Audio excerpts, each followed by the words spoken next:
you doing? Good? Great. Glad to hear it. Yes, this is a wine glass. And no, this isn't alcohol.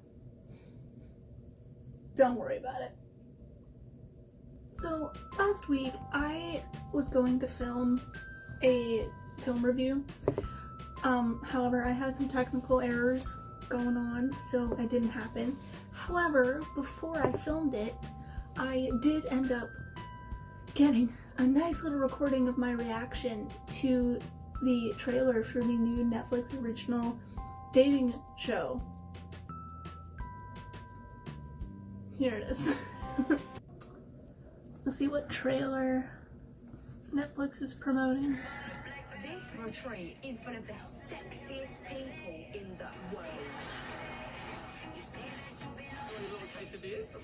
I would rate myself a 10 out of 10. Bring that here, reel it in. Oh my god. This is literally heaven on earth. Cheers to sexy people. I'm Nana. Plot twist. There are conditions to your stay here. No kissing or sex of any kind.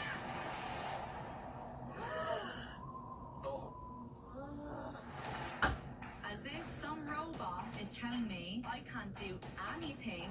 It's not easy to go an extended period of time without any sexual release. Think of your dad. This retreat is to help you gain deeper emotional connections. Is blue balls a real thing? We'll find out. Money will be deducted for any sexual activity. All we want to do is rip each other's clothes off. Not all of you have invested in the process. I really don't care. I don't look at him and just see sex. Maybe more can come from this.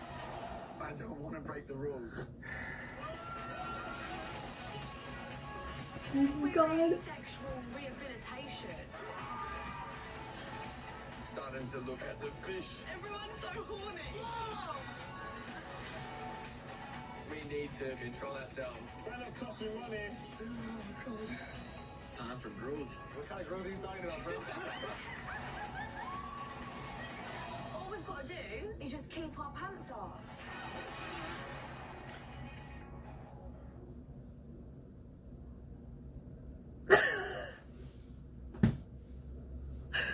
Can we just take... I'm gonna come back to that. Oh, God. Should I review that? I kind of want to review that. Like, seriously, was The Bachelor not enough anymore? Have we resorted to this? Is this what quarantine has done to people?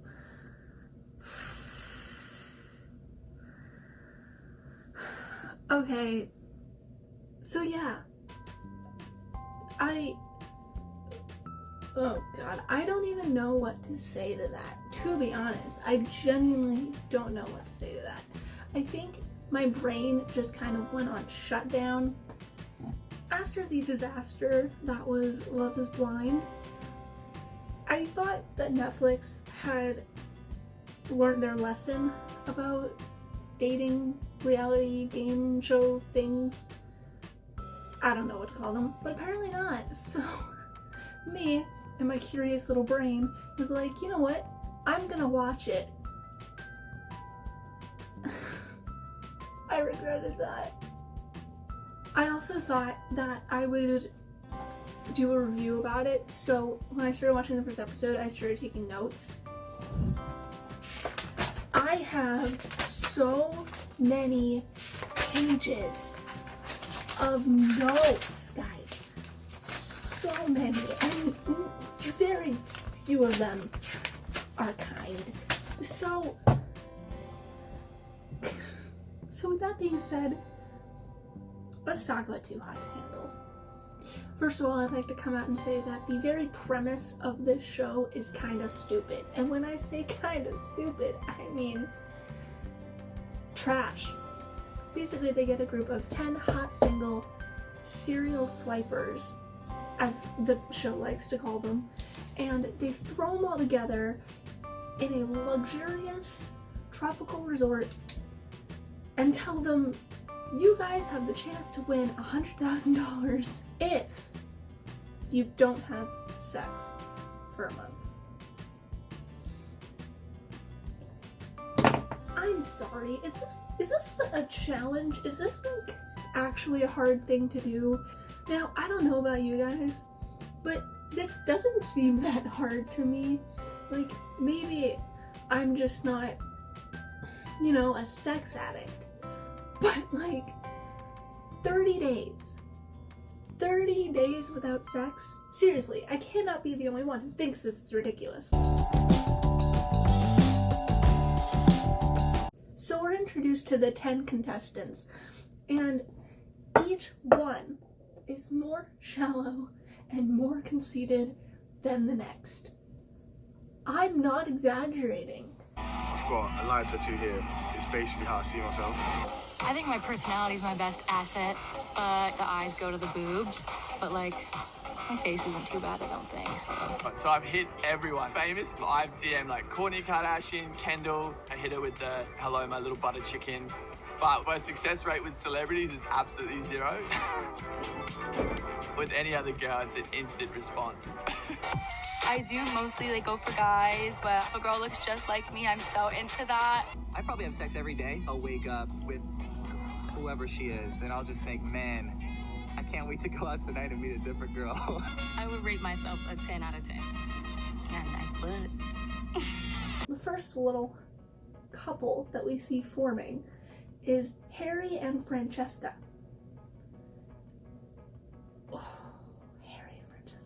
Basically, these two people will go on to be the biggest shit disturbers on the entire resort for the entire season. I want to reassure that my heart's in the right place by having sex. All I want to do every time I look at him is kiss him, and I can't kiss him, and it's definitely frustrating.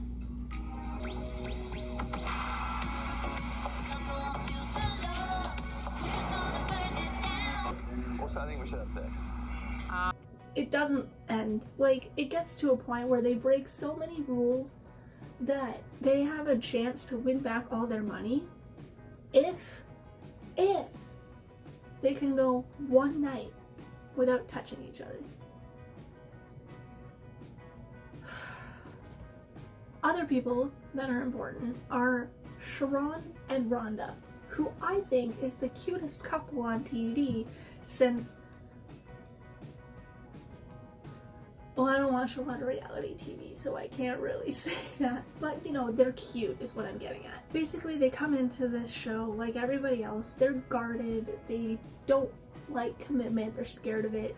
And end up falling head over heels in love with each other. They use the word love in this show. Commitment phones, using the word love. Y'all know how hard that is to do. It's even revealed, I think midway through the season, that Rhonda has a son, and she ends up introducing Sharon to her son, and I think, God, that is the cutest thing I've ever seen. Other important people to take note of are Haley. Let's talk about Haley. From day one, I didn't like her. She seemed like the typical blonde bimbo stereotype.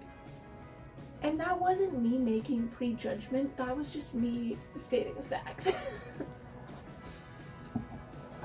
Not only is this girl extremely dumb, but she's also kind of a bitch. And when I say kind of, I mean toss Regina George out the window, because this is the next bitch who's about to get hit by a bus. She ends up starting feuds with people for no reason. She goes out to seek revenge, which isn't even hers to seek.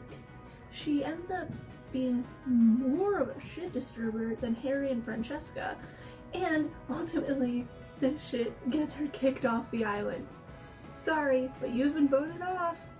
Another important person, or at least important to me, is Chloe. She was the first person we met on the show, and from the beginning she just seemed so sweet and quirky and adorable, and I kind of loved her.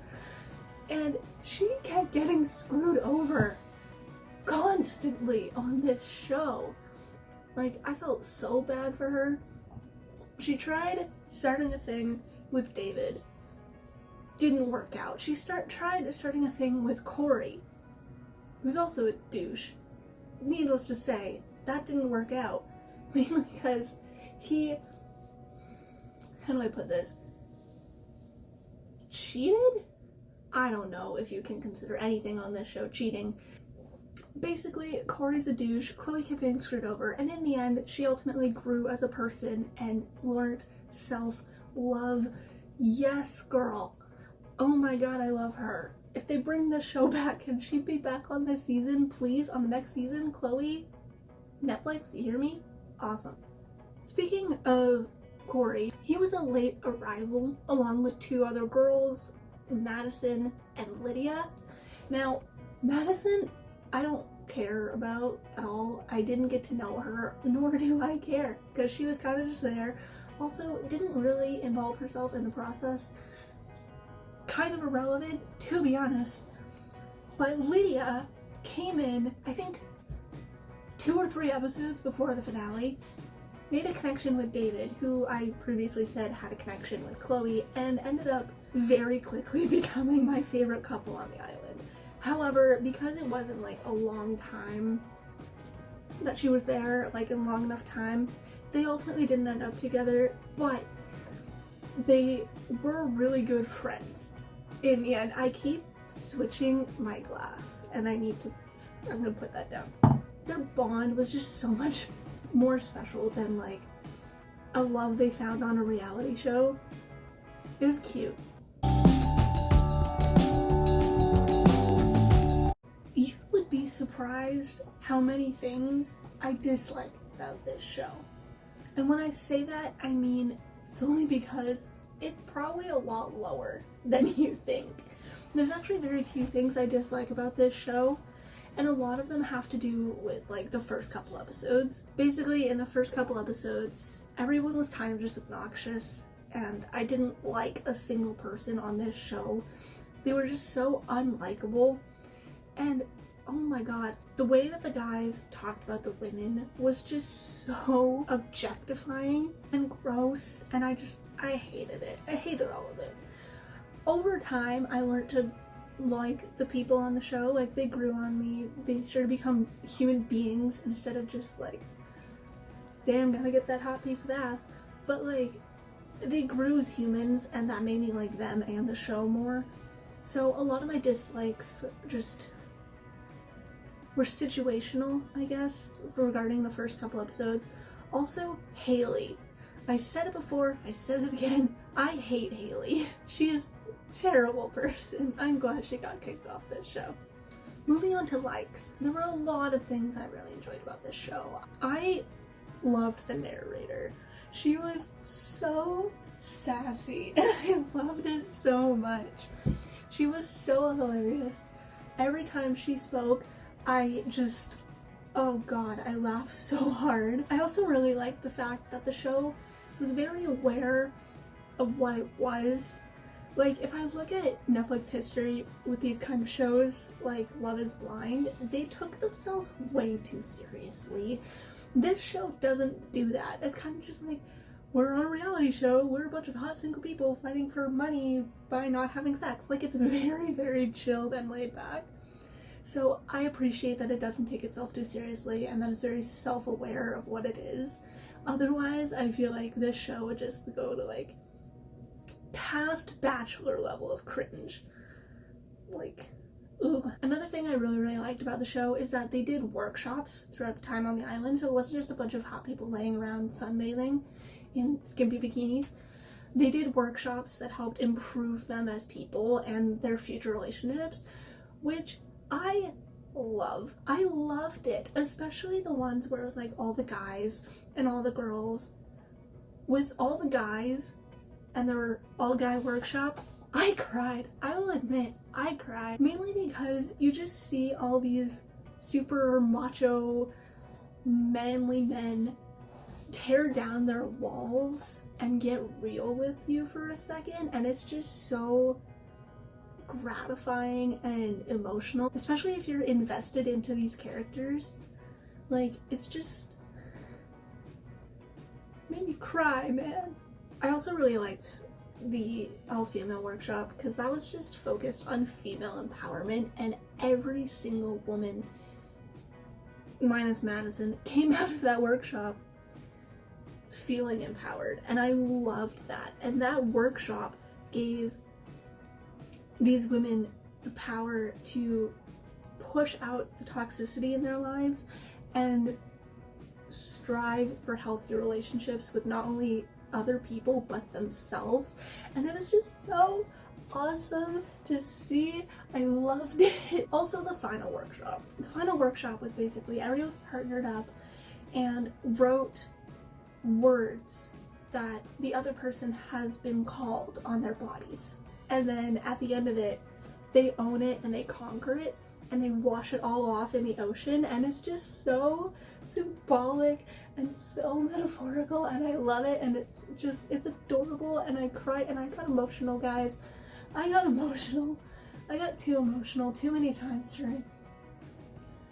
This show made me a lot more emotional than I would like to admit.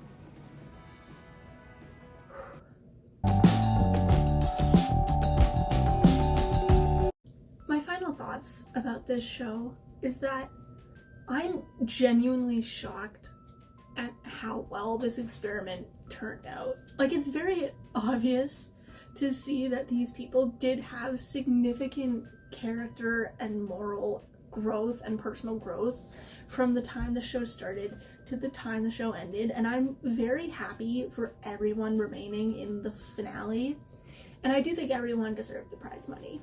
However, I still, despite personal growth, Francesca still kind of really annoys me.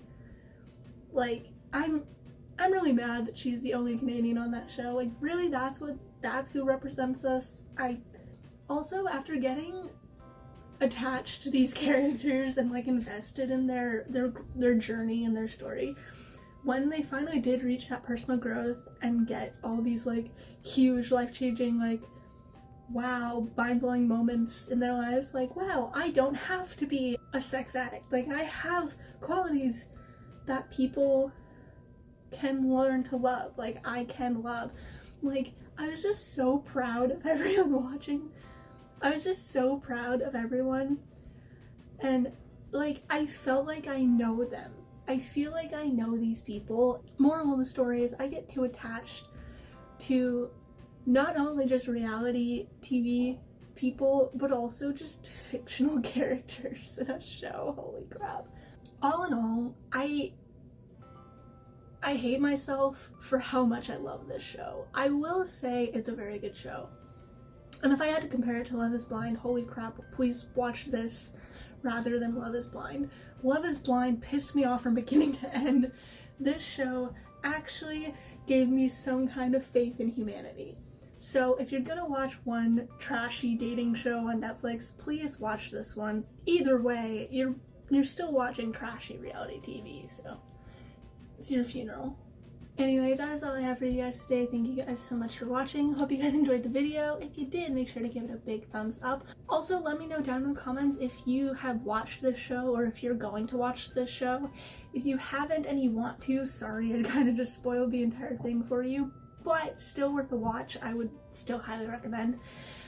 And if you want to see more of me, that'd be pretty cool if you did. Make sure to hit that subscribe button. I post every Tuesdays or Fridays. At least I'm trying to. It's taking me a little bit to get into a proper schedule here, but we're gonna get there eventually. Anyways, that is it. And love you guys, and I'll see you later. Bye.